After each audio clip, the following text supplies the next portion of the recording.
Hello, welcome to Converging Dialogues. This is Xavier Bonilla.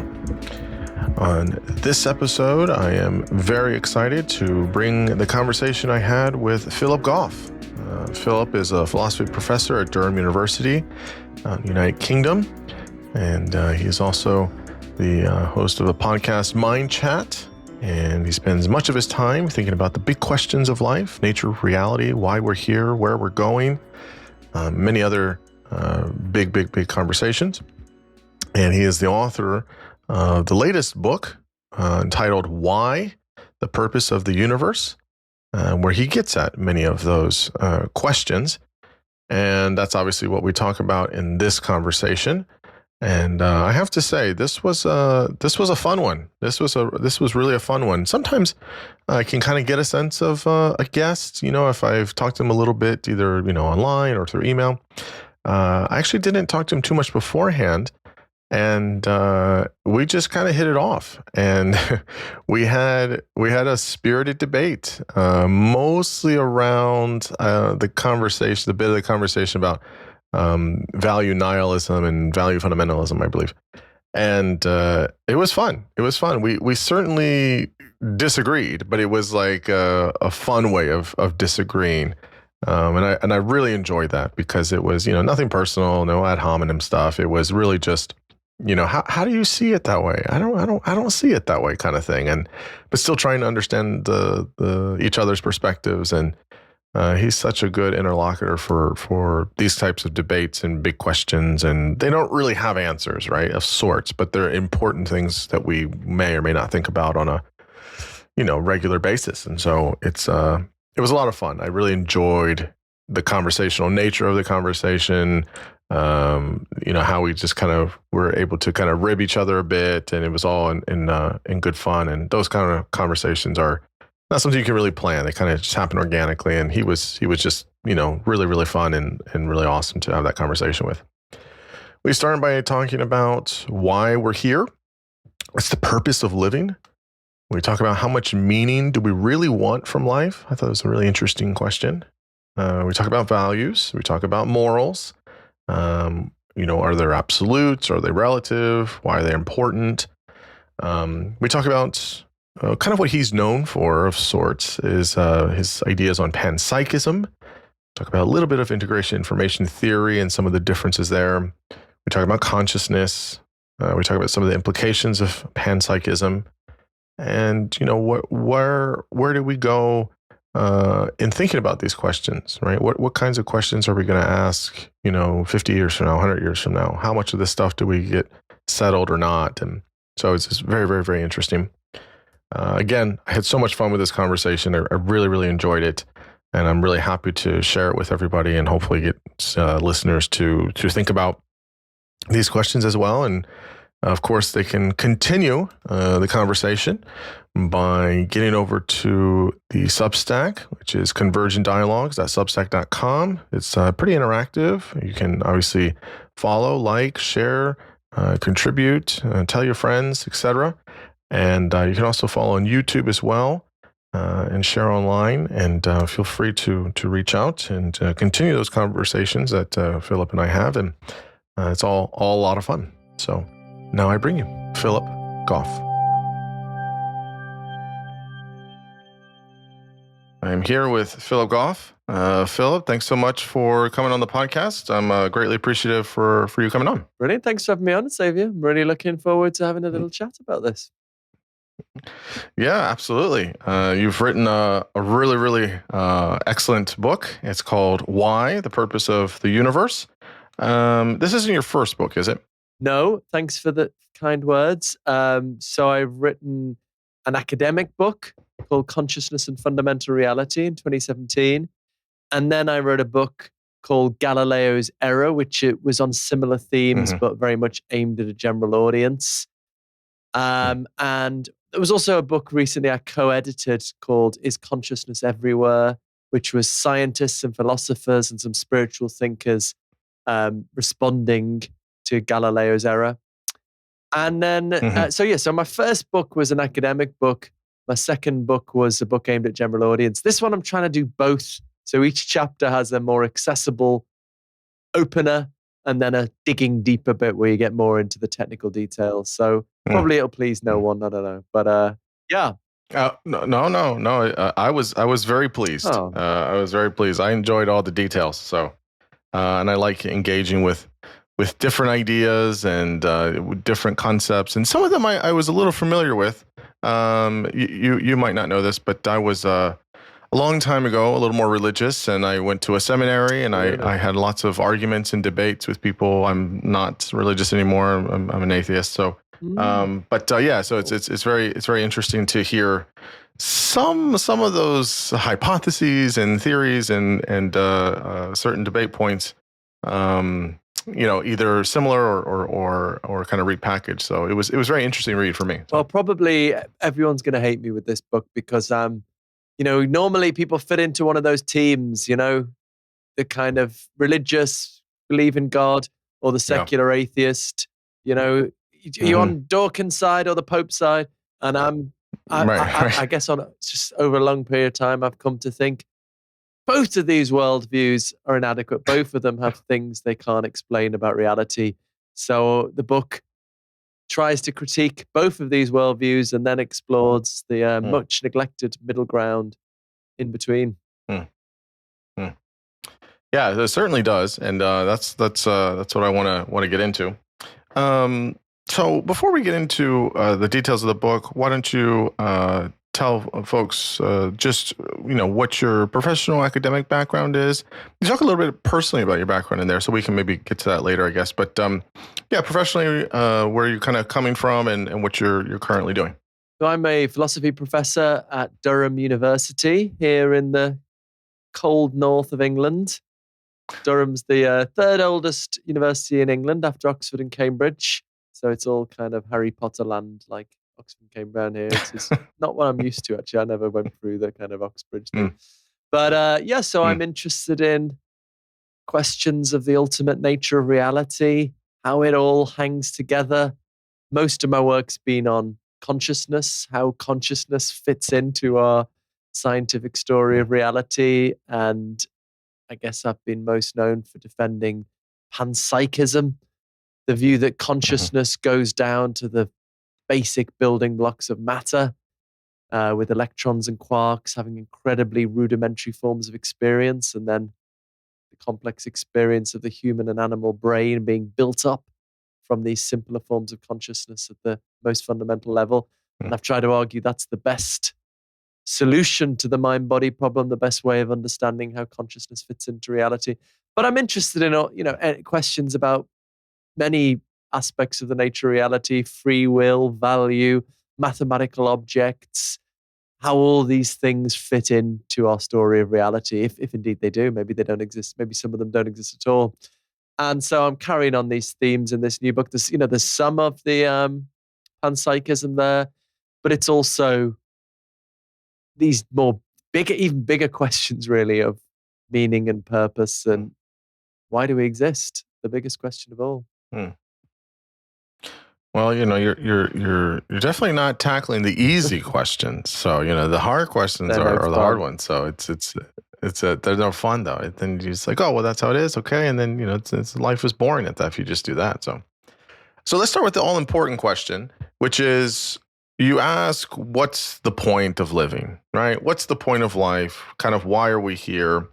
I believe in this chapter, introduce antinatalism here. And so you can talk about that and what the connection is there. But I guess why ask this question to begin with, right? Some people might question that, like, well, other animals aren't asking this as far as we know. Why are we asking this? Why is it important to know what's the point of living if there is one? So, what are your kind of initial thoughts there? It's a good place to start. I mean, actually, I this wasn't something I was necessarily seeking out. In some ways, I feel a bit uncomfortable that I've ended up defending this strange sounding view. And most of the book is just arguing that we do have philosophical, scientific reason to think there is purpose or some kind of goal directedness at the fundamental level of reality. And that's just the way it is, whether you care about it or not. But of course, it is natural to think about how this connects to human meaning and purpose. And so maybe the first chapter and the last chapter are where I try to connect it to human meaning. And roughly speaking, there are two views you hear quite a lot out there. I'm always up for breaking through these dichotomies, but you often hear two views. At one extreme, some religious philosophers, like the Christian philosopher William Lane Craig, think that if there's no cosmic purpose, it's all just pointless. Life is meaningless. We might as well kill each other or just do whatever the hell we want. And not only religious philosophers, as you say, as you pointed out, David Benatar, and the anti-natalist, perhaps most well-known proponent of anti-natalism, which is the view that it is immoral to have children because life is so dissatisfactory for whatever reason. Benatar has a number of ways of pressing this, but one of them is that life is, because there's no cosmic meaning, life is not totally meaningless, but pretty meaningless. And so Benatar thinks the moral thing to do is to let the human race pass out of existence. That would be a better state of affairs. This has almost become a sort of religion in its own right. There was this, I referred to in the book, this Indian guy who tried to sue his parents for bringing him into existence, and it was thrown out of court. But so that's one extreme. The other extreme is, many secular atheists say, it would just be irrelevant whether there's cosmic purpose. And I was on the BBC with Daniel Dennett last week, talking about our new books. And I guess this is Dan's position. We make our own meaning. It's just irrelevant. So I have a sort of middle way between these two views. I think even if there's no cosmic purpose, or regardless of cosmic purpose, we can have perfectly meaningful lives if we pursue kindness and truth and creativity and so on. You can have a very meaningful life. But perhaps life can be more meaningful if there is cosmic purpose, if you can contribute in some small way to the purposes of the whole of reality. That's about as big a difference. We want to make a difference in our lives, don't we? You don't want to just spend your whole life, saving the life of one worm or something. That's all you achieve. You want to make a difference. If you could contribute to in a tiny way to the purposes of the whole of reality, that's about as big a difference as you can imagine making. So that's where I come down, and I guess this returns in the final chapter of thinking how this could connect to spiritual practice and spiritual communities and politics as well, political struggle, and how that might all fit into a bigger picture. But but the main theme of the book really is, look, this is just probably true, whether we care about it or not. This point that you make, this kind of middle way of, well, yeah, we could have meaning, kind of in the Dennett position of sorts, and why not? We take care of ourselves and people around us. But this other way of, well, wouldn't you want more meaning if you could have it? I'm not sure about that. I don't know. I mean, I think maybe for a lot of people, but I think maybe for another whole subset of people, it'd be like, nope, that's fine.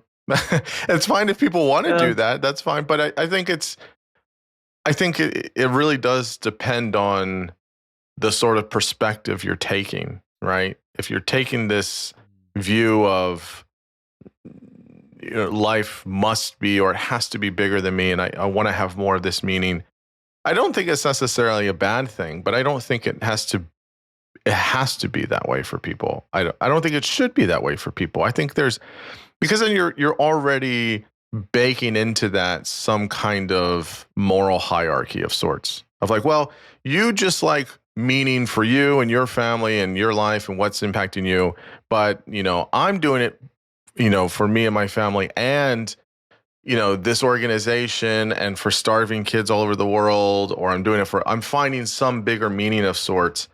And there is a type of maybe kind of embedded, like, I don't know, it's like a higher morality of there. Am I wrong on this or no? Yeah. I mean, I don't have totally firm, fixed views on this, and open to persuasion.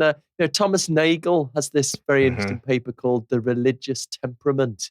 And he's not somebody who is religious. He's not somebody who believes in God.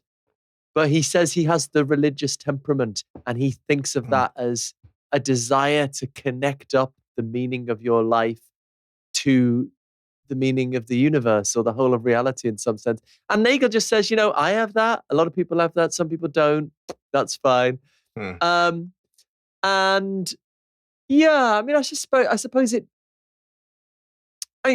part of what I'm doing in the book is just, opening up other possibilities. We're used to this, are you religious or are you just a secular atheist? I didn't mean to say just then, which are you? I get what you mean.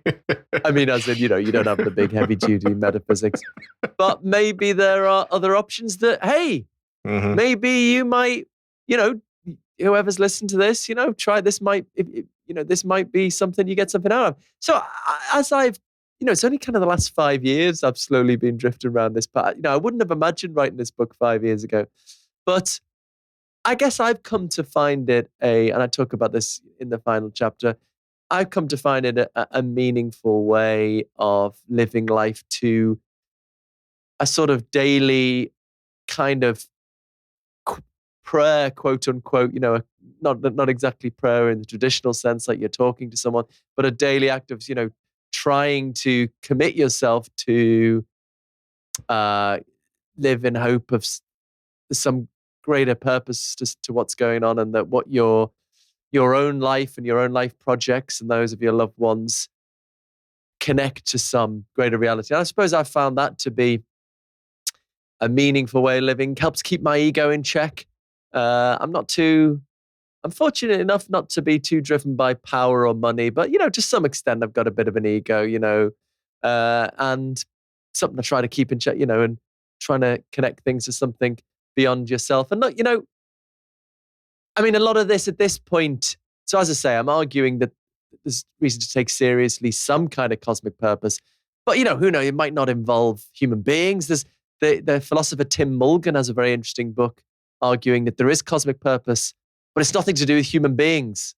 We're just an accidental byproduct. So who knows? It might not have anything to do with anything we can impact. And to some extent, I agree with William James that it can be rational to hope beyond the evidence to an extent. I don't think it would be rational to sort of hope aliens are going to come and rescue us or something. But to an extent, we're only here once. Everything's very uncertain. If you can find a meaningful way of living your life. And so I suppose I'm sketching out a possibility. I'm not trying to say, look, this is definitely the only way to do things and you're on board or you're out. I'm just suggesting, look, hey, this is a little bit different to the standard options. Might be worth a go. Yeah, I agree. I mean, I think that what's really nice about what you're saying, what's in the book, is this idea of folks should try and figure this out for themselves and for their worldview. I think one of the worst dangers of religion is that it gives you all the presets and it says, here's what it is. Here's what happens when you die. Here's the way to get to everlasting life. Here's the way to live life here on earth. Go do it. And, I think a lot of people like that because they don't have to think. They don't have to find it. And, I do agree there's kind of dichotomies of sorts of like, well, this, not everything should be DIY necessarily. So, secularism of sorts it's almost too abstract. It's too nebulous. And I think there are some really good things there's a lot of good things that religion offers, in terms of tradition and symbols and, things like that, which I think are good at the very least from a communal and anthropological viewpoint. But I do think in terms of, dogma and doctrine and things like that, it can get, obviously pretty dicey when people, because those things aren't like, well, just kind of believe this if you want to. It's usually more from a religious perspective of you have to believe it with every single ounce of the fiber in you. And just, you have to, it's an all 120% or nothing. And I think that's where it kind of gets dangerous. But anyways, what you're saying in the book is this kind of like, well, you could use either one of these ways, but I think as long as you're finding what makes sense for you, I think is what can be important. It could be, empirically wrong or empirically right, but I think it's, at the end of the day, it's your life and how you're living. And I think if you're trying to live in a way that has some kind of, for the betterment of yourself and others, I think that's right. You also mentioned this idea of values, right? Which is also interesting. You talk about value fundamentalism and value nihilism. Maybe just kind of explain the two concepts and what you're trying to show there. Yeah, good. Oh, there was so much in there to say, but yeah, maybe we can move on. We'll get bogged down. You can go ahead. What did you want to respond to? Oh, no, I don't know. Yeah, I suppose. Yeah, I mean, these matters are so complex, and we should have a great deal of humility. But that goes both ways. I mean, in terms of bias as well, it goes both ways. I think we're, at least the circles I move in, I think we're very alert to religious biases from religious upbringing. I was raised Catholic until I decided I didn't believe in God when I was 14. But I think we're not, we need to be alert also of secular bias. I think there's always a worldview that every generation has a worldview they absorb, and it's difficult to see beyond, and you get laughed at if you counter to it a little bit. And, I think, for example, with the fine tuning that we might get onto, I think we're sort of a little bit in denial about that because it doesn't fit with a sort of dominant secular worldview. So I think we need to have due humility on both sides with these questions. And I mean, I'm certainly not saying I'm totally certain about any of these things. And, just continuing the discussion, I think is the important thing. But yeah, so a part of this is discussing the question of the reality of value. So value nihilism and value fundamentalism are two polar opposite positions, I guess, on the question of value. So value nihilism is just that there are no facts about value. There is it's not just, you've got to be careful here. It's not just like we make up our own value, we can choose. No. There is no value. There is no reason to do anything. No reason to believe anything. No reason to, so I mean, one thing I really learned in my graduate study was realizing how pervasive value claims are. I used to think about, value, and I think about morality, is murder bad and so on. And maybe it's easy to think, oh, maybe that could be an expression of our emotion. But value is all over the place. Like when you say you should believe the evidence. If you have an argument with someone, you say, look at all this evidence. That's a value claim. You ought to believe evidence. A person can say, I don't care about evidence. So you say, you should. Or, if you're in pain, you should get a painkiller. So the value nihilist claim is really radical. There is no reason to do or believe anything. Because reasons are value claims, what you have reason to do. Whereas value fundamentalism, the polar opposite view, is there are objective, fundamental facts about value, independent of us, independent of the truths of natural science. In a way, you can think about it, comparing it to mathematics. And often this position is associated with Plato, who believed in this realm of mathematical truth and moral truth. So the value fundamentalist, I think this is just a word I made up for the book, actually. What I guess philosophers would generally call it robust realism or non-naturalism about value, it's often called. But anyway, I thought they sounded a bit techie, so I called it fundamentalism, that there are just fundamental, just as there are basic facts that 2 + 2 is 4, that's not made up by us. Most people would think, some philosophers would disagree. But similarly, there are facts about, torturing children is bad. Sorry, taking a vivid example. Or it's okay. Understanding and knowledge is good. Facts about good and bad, totally independent of us. And there is, a position in between which says, well, there is value, but more softer, that maybe it's constructed by us, or maybe it's dependent on our desires or something. So that would be the in-between position. Yeah, in most philosophical positions, you have these three options actually. Like, are you a hardcore realist on one extreme, or do you think it doesn't exist at all? Or are you sort of, yeah, it exists, but it's not that hard? With free will, you have that as well, right? You have like really strong free will, or no, there's no free will, everything's determined. Sam Harris thinks that. Or the middle way position is, yeah, there's free will, but it just means, you're not tied up or in prison or something. Okay, so yeah, anyway, that was a long-winded answer. No, this is good. It's good. Yeah, I think that I'm not sure. I mean, I think, I kind of do agree with the value nihilism thing. I think, but I don't just agree with that. So I think at bottom, you have, let's just take the main argument here is you have the Big Bang, you have the universe, at least this universe, and galaxies and planets, and then you have life, or what we call life. And you have all these things moving, and they're moving in the forward era of time. And we get very complex organisms, and we get invertebrates, and then we have vertebrates, and then we have mammals, and we have social mammals, and we have all these things. And I just don't think any of that has inherent value. We want it to, but I don't think any of it actually does. But that's okay. I think that that's fine. Because for me, I see all of that as like a blank canvas, right?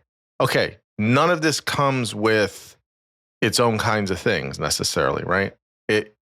You can find the value in, if you want, if you're a value-making species like humans are, and I think other animals are as well, at least here on Earth, there's value in asking that question. There's value in asking questions. There's value potentially in, nature and with other animals, and then our relationships, and then things like that.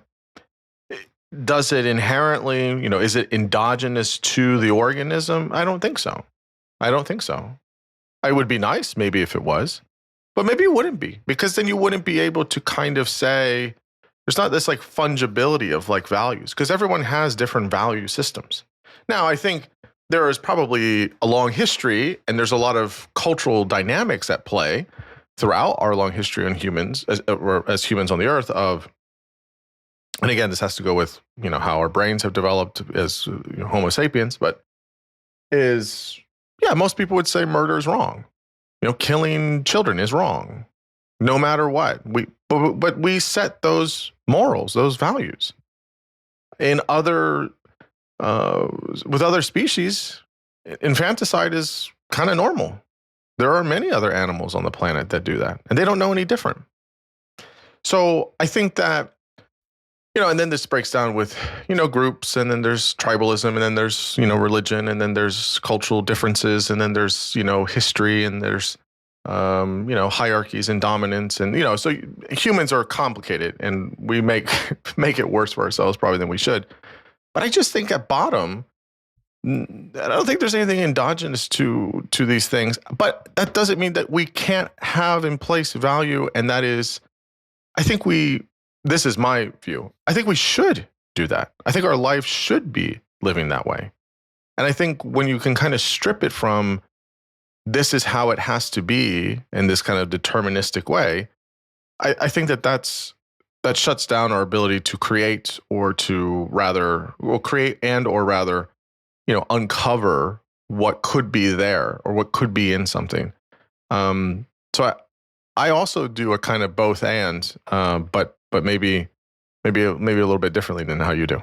Yeah. Oh, I love this conversation. In a way, this is my favorite philosophical conversation. I talk a little bit about the book, my journey with this, and deciding I didn't believe in value. And so I kissed my best friend's girlfriend and said, sorry, there's no morality. It's like, anyway, but no, that's a silly comment. But I don't know though, what you said then, I'm not sure whether it was value nihilism or the middle way position? Because at some point you said we can find meaning and we can make meaning, and that's not the nihilist position, right? Then maybe not. you're talking about you believe in meaning, right? If we believe in value, we make it.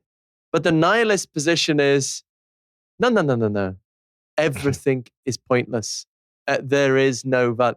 And so I think this is what I'm trying to get at in the book. I think it's so hard to really go for the nihilist position and not. So the classic example of Camus and Camus. It's a bit difficult to interpret Camus, actually. I mean, maybe some Camus experts will think I've got him wrong, but on the face of it, he seems to be and value nihilist. This life is absurd. There's no, but then he sort of says, "Oh, but we embrace the absurdity, and then that's a good thing to do." And it's sort of like, hold on, you're smuggling in value by the back door. If everything's absurd, it's meaningless, right? And I mean, so this good friend of mine, Bart Stroemer, who's a Dutch philosopher, who is perhaps one of the most consistent, and it's really hard to do, nihilists.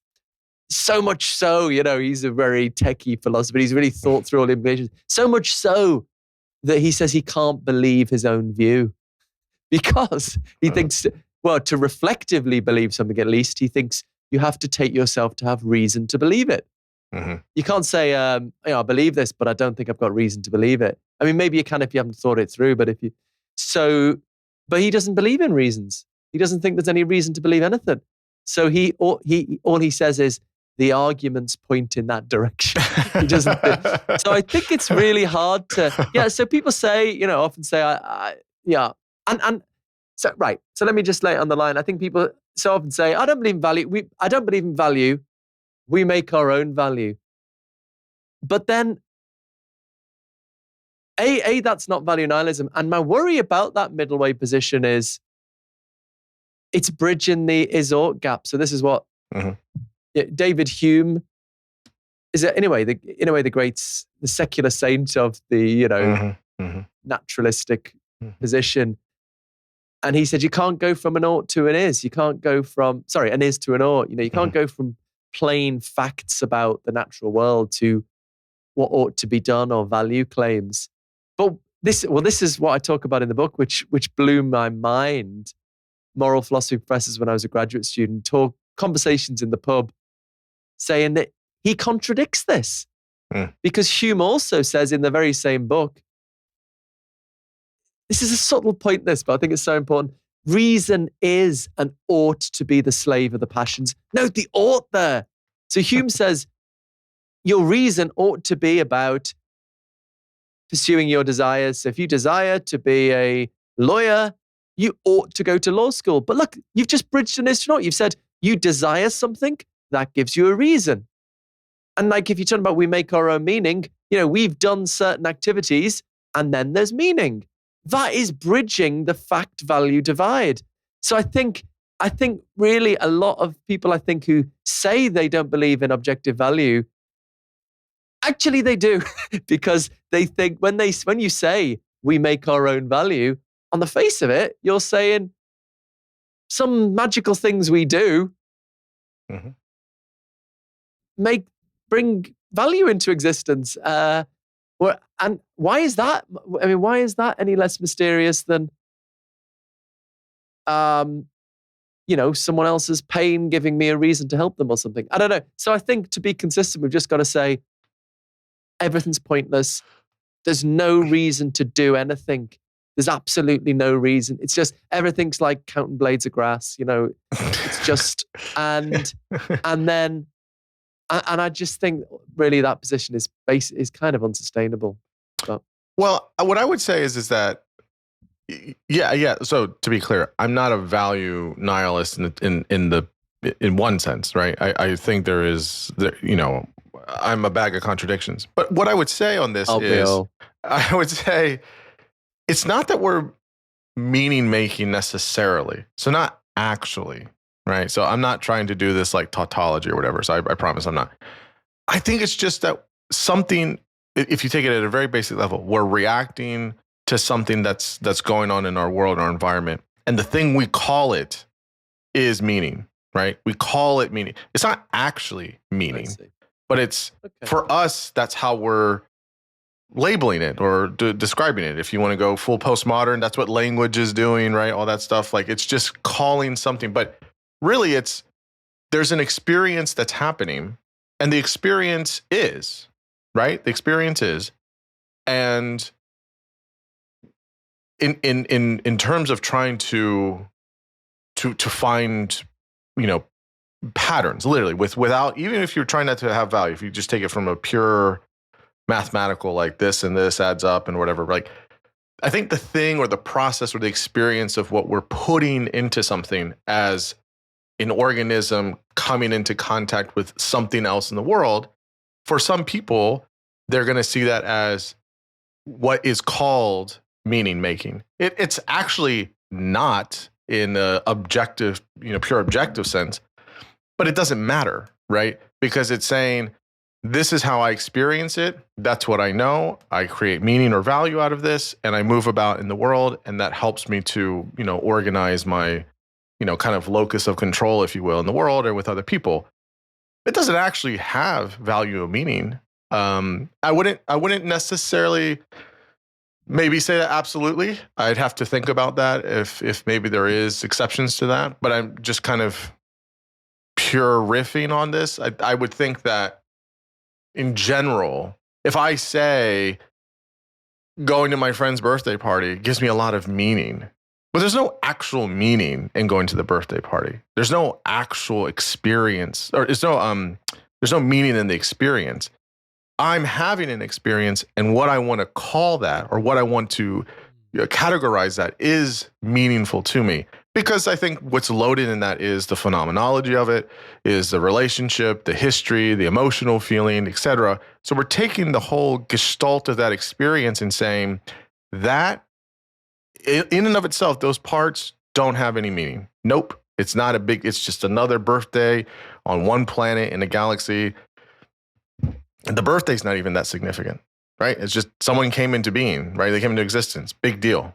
But we put all of those things in there for various reasons, to find patterns and to find habits as humans to, kind of move about in the world. And so I think that is all well and good. But I think at bottom, I don't think it actually does, because we say we make meaning. That would be my kind of approach to it. But maybe I'm using a shortcut, or I'm cutting corners here, or I'm doing a semantic thing. But let me try and no, it's very interesting. It's difficult to pin down. So I mean, I guess there's two kind of arguments pressed in the book. So that's kind of one of them about how the contradiction in Hume, and I mean, I'm not exactly a Hume scholar. I mean, there's lots of ways of I'm not either interpreting Hume. So some people. So I mean, how I phrase in the book is, there was a contradiction in my understanding of Hume as I was taking it then, and I think how a lot of people take it, and a lot of people take on the view as their own, and I think there is a contradiction. But I mean, I suppose when push comes to shove, so here's all you can ever do in philosophy is start with what seems most evident.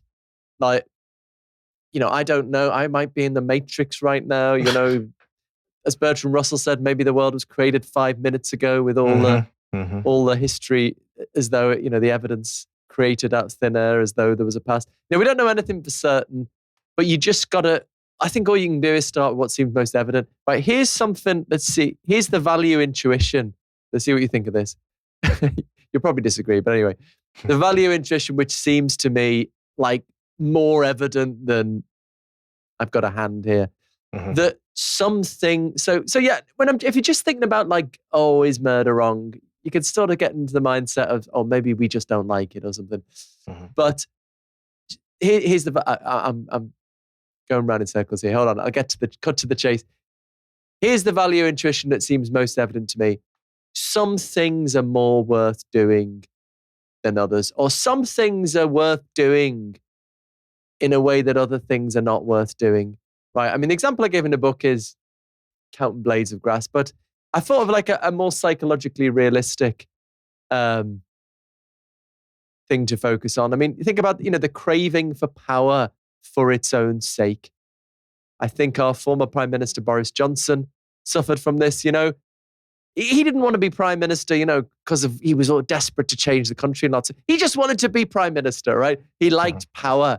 I want to say that is pointless. That is not to him. That is just a waste of time. Whereas if you're pursuing pleasure, that's worth pursuing, or understanding, or knowledge. These things are worthwhile. Creativity, whereas pursuing power that's subjective, is a waste of time. But that's subjective, right? I'm suggesting. I mean, I'm not giving you an argument. I'm saying it seems to me that there is an objective difference here, and that seems to me more evident than the reality of the table in front of me. I'm just talking about how things seem to me. That there is a difference between, to take the example in the book of just somebody. So the example, somebody who dedicates their life to counting blades of grass. Now they don't get any pleasure from it, right? They don't enjoy it. They've just got this because David Hume says all basic life goals are on a par. You can't say one's better than the other.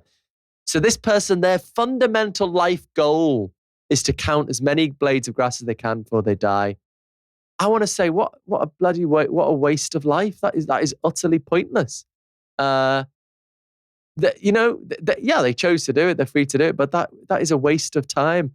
And that seems to, as opposed to somebody who, spends time trying to cure cancer or pursue scientific truth or just have a good life for themselves or their family or whatever.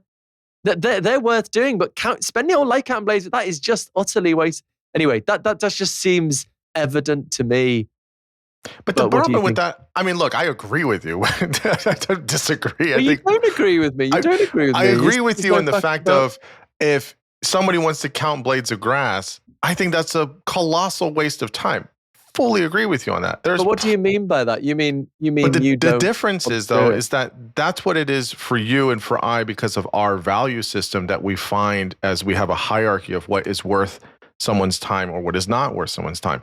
There are plenty of people that would say gaining and maintaining power is the ultimate aim. That's how you can have effectiveness. That's how you can be remembered in history. That is the most important thing to do. And they find tremendous value in that. They're wrong. I want to say they're wrong. That's fine, but that's just so subjective.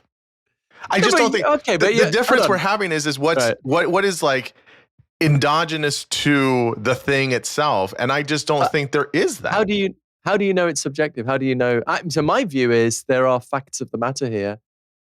And you're saying, no, it's subjective. How do you know it's subjective? And I don't. Yeah. I will be honest. I will say I don't. But yeah, I'm sure we have many points of saying like, that's a waste of time. That's a good amount of time. Reading. When I look back on my life and I say, how many hours did I spend watching the Kardashians and how many hours did I spend reading books? It is, I think I've watched a total of 10 minutes of that show. I swear to you, I've seen maybe 10 minutes max.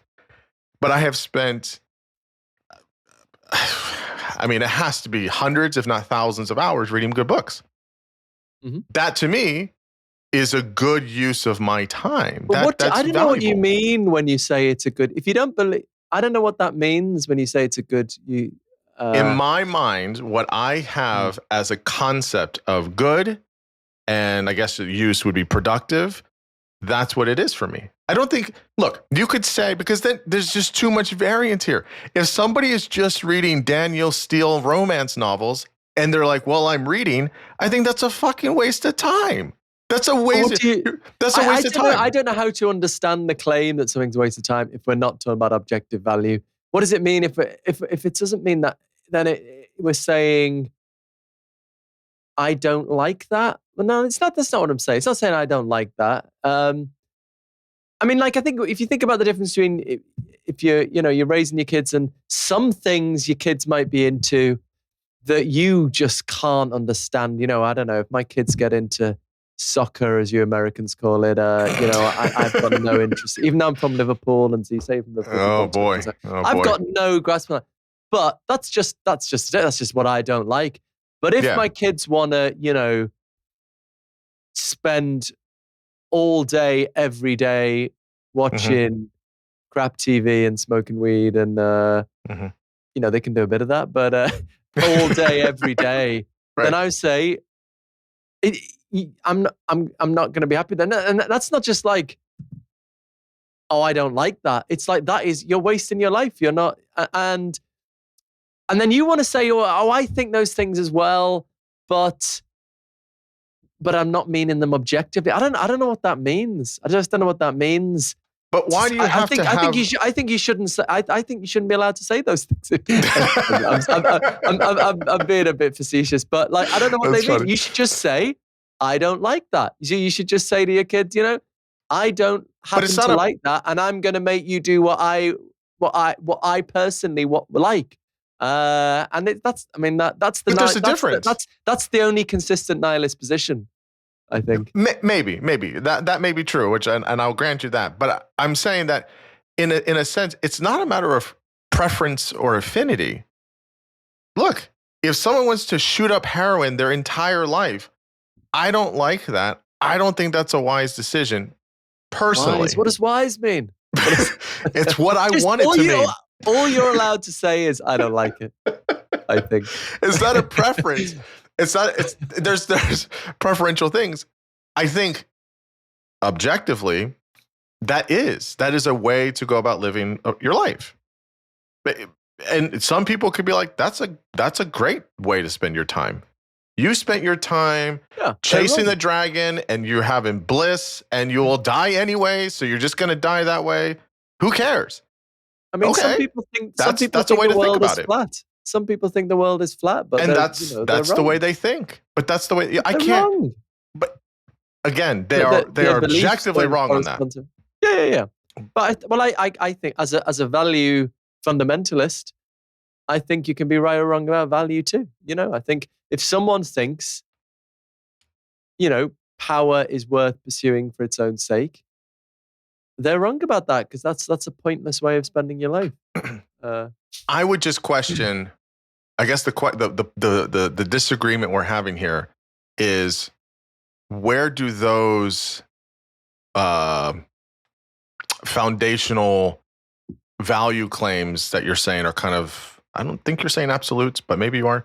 Like, where do those come from? Where are those? Are those just like, again, a very good question, endemic to the thing of power? Like, okay, so there's this construct of power that we as humans have created, and somewhere nested or embedded in it is this like absolute value that if you just seek it for its own aim, that's automatically a bad value. Where does the standard come from? It's a really good question, and I don't have any really good answers to it. Other than what I do say in the book is, we've got a very similar problem with mathematics, I think. I think there are, most mathematicians in mathematics departments, they take themselves to be discovering mathematical truths. They are what we call Platonists. They think there is some reality to mathematics beyond, a timeless, eternal reality. And okay, two big questions. What the hell? Where what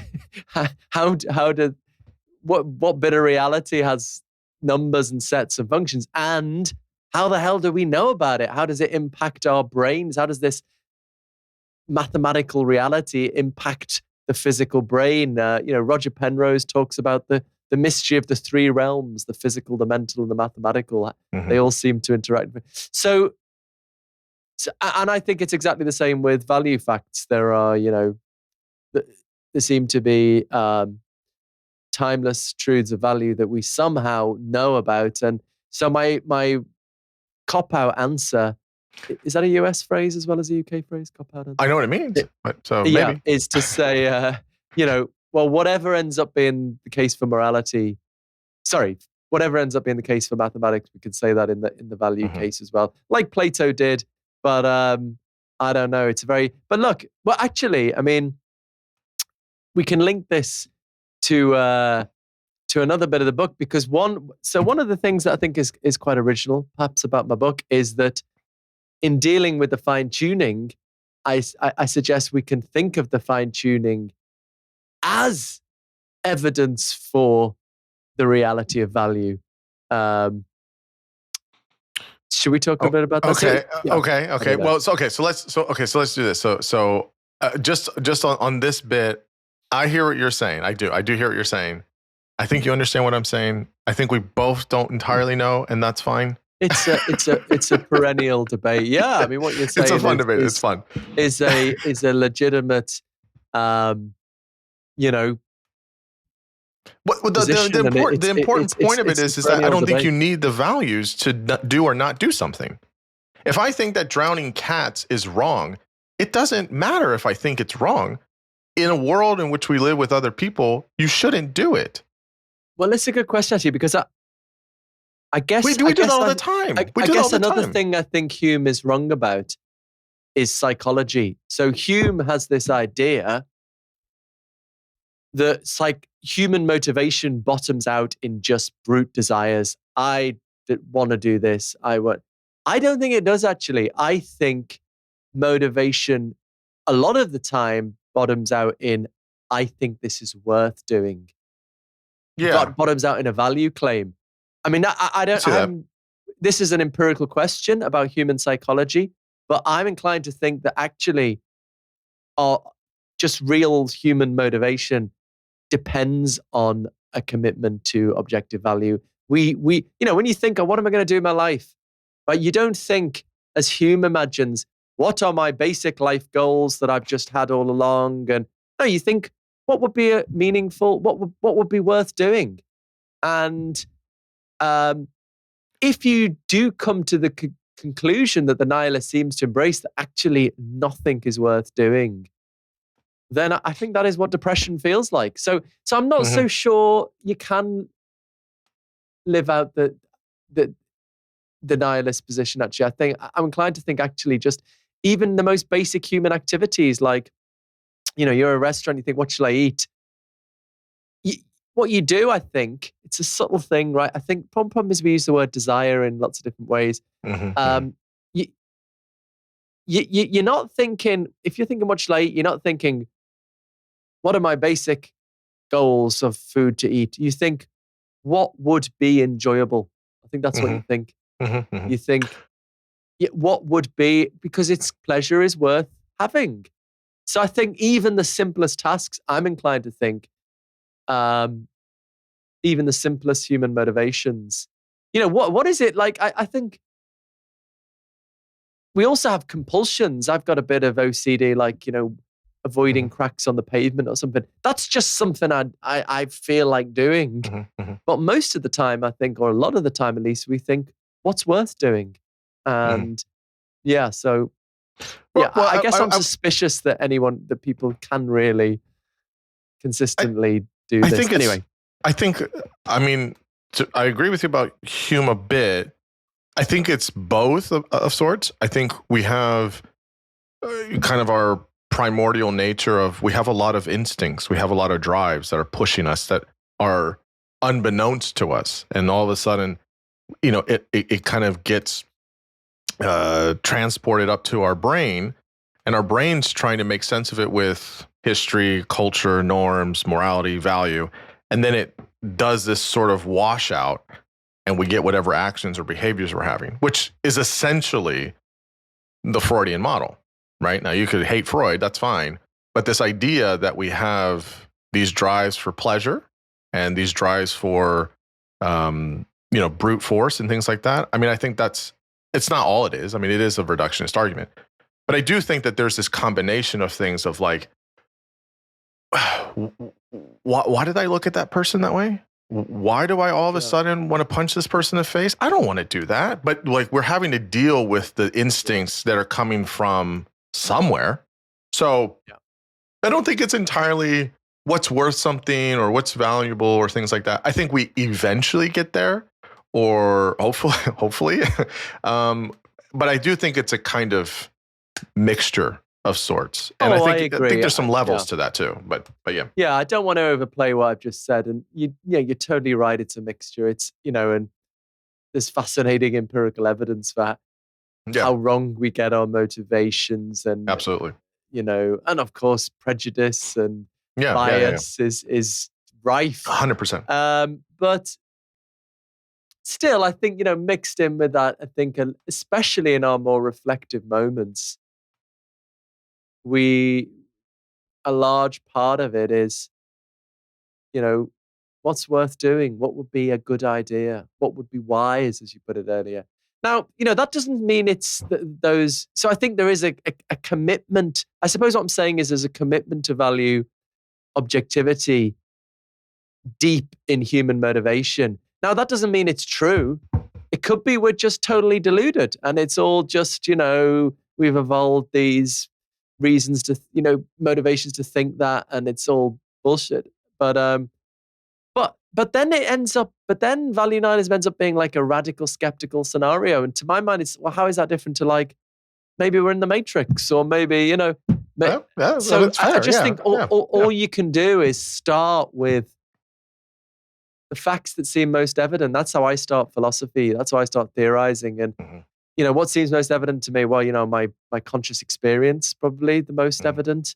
Then maybe, truths of mathematics and logic. And then this basic value intuition that like understanding is worth pursuing, power is not worth pursuing for its own sake. That just seems to me not that far off a mathematical truth. In the way it's just evident the 2 + 2 is 4. That kind of basic contrast about what's worth doing and what's not worth doing seems to me not as certain, but not far off. The power thing just is so interesting. I mean, this just shows kind of, I guess, some of our differences. Like, I don't have I don't like it, but I don't have like a big I get it. Like, I get it. Like, I get why people want that. And it just doesn't, I mean, I don't like it, but I kind of understand it. So, okay. But let's go to, I want to go to the big topic, that's in the book. So, we've sorted out morality and values. So now let's sort something easier out. So consciousness is something everyone is, I think, confused about. It's just so complicated. It's a strange thing. So the question here that I have is about consciousness and panpsychism. So you can explain what panpsychism is, and then also how it's similar or wrapped up with the integration information model in theory, and then how it's different, because there's been criticisms about that. But I'm curious if those criticisms are for that theory and panpsychism, or if it's different. So maybe just explain the kind of nuance there. Yeah, it's a bit confusing, isn't it? So, I mean, I think it's very important to distinguish the scientific and the philosophical questions of consciousness. So as I see it, the scientific task for a theory of consciousness is to track what we call the neural correlates of consciousness. That is to say, trying to work out which kinds of brain activity go along with which kinds of experience. And it's very difficult to do because you can't look inside someone's brain and see their feelings and experiences. So, but you can ask somebody, right? And you can scan their brain and you can ask them and you say, what do you feel if I stimulate this bit? And it's very difficult, but that's the scientific task. And integrated information theory is one proposal of what the physical correlates of consciousness are. Okay, but then that's not, in my view at least, that's not the end of a theory of consciousness, because we ultimately want to know why. Why does that kind of brain activity, whatever it is, go along with an inner world of colors and sounds and smells and why would that be? And at that point, I believe you turn to the philosophy, and there are different proposals: the materialist view, the panpsychist view, the dualist view. These are different explanations of why consciousness and physical reality are connected together at all. So the integrated information theory is a scientific theory, but it has somewhat panpsychist implications to the extent that it implies that more things are conscious than we previously thought. For example, that plant cells in a plant are conscious, according to the theory. And I suppose the signatories of this letter were worried about these bold implications and thinking, is this, although parts of the theory have been tested, maybe the theory as a whole hasn't been tested. So maybe there's not empirical support for these more panpsychist implications. Although, there was quick to be many responses on the other side. People saying, for example, this is true of all theories of consciousness, and the only bits of them are tested, and it's more a fact about our current neuroimaging techniques. So I wrote, people might be interested, I wrote a piece on The Conversation for this, which is an online magazine we have in the UK for academics to get research out to a broader audience. But yeah, so there's a hot topic. I mean, on integrated information theory, I've got lots of criticisms of both the philosophical and the scientific aspects. But one thing it is trying to do is to try and bring both together in understanding consciousness. And I do think, at least, I think that's what we need to do, even though we can, maybe criticize the particular ways it's doing it. But anyway, that whole fight is somewhat different to panpsychism as a philosophical solution to the mind-body problem, as opposed to materialism and dualism. So these are just separate things, really. You've got your choice of, it's like, think of it mix and match. You got two questions. What's my favorite scientific theory of consciousness? Could be the integrated information theory, could be the global workspace theory, and so on. What's my favorite philosophical theory of consciousness? Panpsychism, physicalism, dualism. And you can actually mix and match these in different ways, right? You could have a dualist version of integrated information theory. Anyway, so yeah, that's the starting point. No, that's very, very important. I think that clarifies a lot of things in my mind, at least. So I guess about panpsychism, I mean, the claim is, philosophically is that consciousness is in all organisms on the planet. And so the question I have with that is it consciousness in the same way that it is in humans or other animals we think have consciousness? Is this just not being alive or sentient? So what's the kind of difference in definition if it is there? And I guess kind of historically, I mean, I know that this was like really like taboo. Like people are like, this is like woo woo. This is like complete bullshit. And then people started being like, well, let's give this a second look. Because I think there were some pretty, uncharitable characters that were pushing this kind of stuff that was a little like pretty, hokey and stuff. But I think people have seriously considered a little bit more and be like, yeah, some of this is like, yeah, if you, place your hands on the rocks, you're going to get all of this like energy and stuff. Like, I mean, it got pretty weird, but like, there is like more of a serious kind of turn towards like, yeah, like we should consider what this looks like and how that would be and things like that. So there does seem to be a little bit more of a kind of re-examining of panpsychism now from, even from people that maybe before kind of shunned it. So yeah, how do you kind of understand how this idea of consciousness, what it looks like in humans as we know it, sort of in humans, and from what we might think it would be in other organisms? Yeah, there really has been a rapid change here. In the last 10 years, it's gone from being a view that was not really on the table or treated as absurd to being still a minority view, but a credible option that's published on and taught to our undergraduates and so on. So it's not just a view that all organisms are conscious. The basic commitment is that the fundamental building blocks of reality may be fundamental particles like electrons and quarks, maybe universe-wide fields. It's a question for physics. What are the fundamental building blocks of reality? But whatever they are, they have, on this view, very rudimentary forms of experience. And then the experience of the human or animal is somehow built up from or derived from those more rudimentary forms of experience. So it might not even mean all organisms are conscious. You can be a panpsychist and not think plants are conscious. It's because you could think that so you might think particles are conscious, but only in certain rare combinations do they come together to make conscious, unified conscious systems. So, I mean, the way I see this is, I think at the core of this, we have the old philosophical challenge known as the mind-body problem. How does consciousness and the physical world fit together? Consciousness that we know about just through being conscious, and the physical world we know about through using our senses, through science. How do these two things fit together? That's, a lot of philosophy to me. How does it all hang together? And there are various options.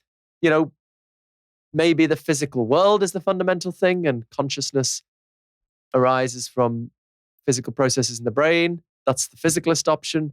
The panpsychist option puts it the other way around, that it's consciousness that's fundamental. Certain facts about consciousness and physical reality emerges from underlying facts about mind or consciousness.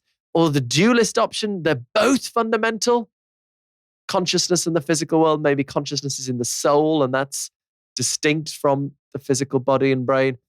But crucially, each of these options is empirically equivalent. You can't do an experiment to, decide which is the right answer here, because each theory will just interpret the data of the experiment on their own terms. So that's what I mean. It's not a question for the science of consciousness. It's a philosophical question. We just have to try and evaluate these options on their own terms. For example, the physicalist claims to be able to explain consciousness in terms of physical process in the brain. How well have they done at that? Is that a coherent project? My answer to that is not very well. And no, it's not a coherent project. But then the panpsychist has the mirror image explanatory project. They aspire to be able to explain physical reality in terms of underlying facts about consciousness. How well have they done at that?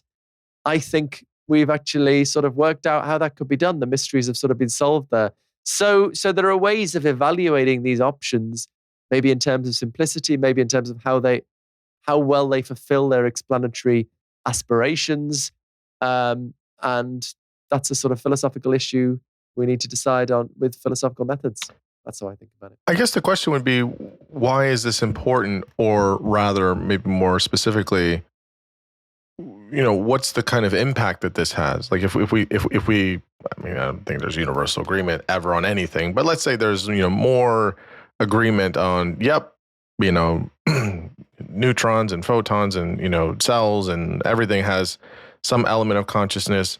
How does that really, change how we interact with everything? What's the implications, I guess, if there is agreement that this is true, at least philosophically, and maybe at some form down the road, scientifically? What's the implications, I guess, if that's true? I'd say a few things in answer to that. One is, I don't think there needs to be practical implications for something to be, we're back to something to be worth doing. Going back to the beginning of the conversation. Art and music, I think there are things, I think it's a natural, noble desire to try and understand reality, try to have our best guess as to what reality is like. And this is one of those big questions about the nature of reality that we can wrestle with. And I think it's an important part of the human condition to do so. But, you never know the practical spin-offs of things. And I think the philosophy of consciousness, together with the science of consciousness, is part of a big project of understanding consciousness, which does have profound practical importance. For example, to know whether people in comas are conscious, to know, thinking about abortion, what stage does a fetus become conscious, which animals are conscious, thinking about animal welfare, a fish conscious. So I think, there are all these important implications. And I guess this is more relevant to the science of consciousness, which kinds of brain activity go along with consciousness. But I think there can be all sorts of ways in which the science and the philosophy interact and impact each other, even though they're sort of distinct enterprises. So, I would give those two answers, really. I think that's right. I think it is. Also, important. just finally, just sorry to. Mhm. I mean, I talked a lot about in my book Galileo's Error, the potential to transform your relationship to the environment. Mhm. If you think a tree is just a mechanism, then Yeah. your conception of its value is just what it can do for us. But if a tree is a conscious organism, albeit of an alien kind, then it has value in its own right. So I do think it's potentially transformative of our relationship with the natural world and maybe the universe more generally. Yeah. Yeah, I agree. Well, that's a good place to end. I have to say, you are too much fun to talk to. I could talk to you for hours and debate and wrestle these things. I really, really, really did have a lot of fun.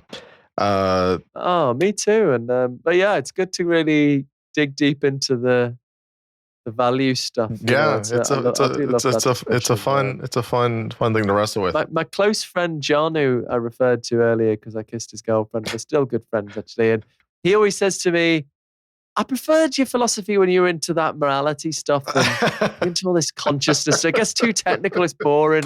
Can't you go back to doing that? So I think there is a real fun discussion there. It's like, it's people's, people see the use of it like all the time. Like it's like very tangible for them. The book is called Why? The Purpose of the Universe. This is through Oxford. Best places to find you or anywhere you want to point people to? Oh, I should plug my podcast, Mind Chat, that I do with philosophy professor Keith Frankish, who has the polar opposite opinion to me. Nice.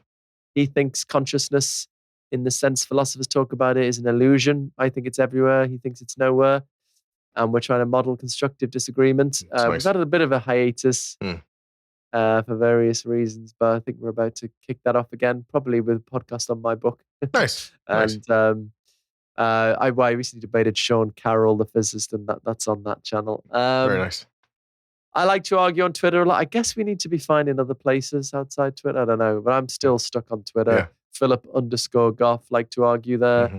And Philip Goff Philosophy. I have set up a WordPress that I keep promising I'm going to start doing regularly, but nice.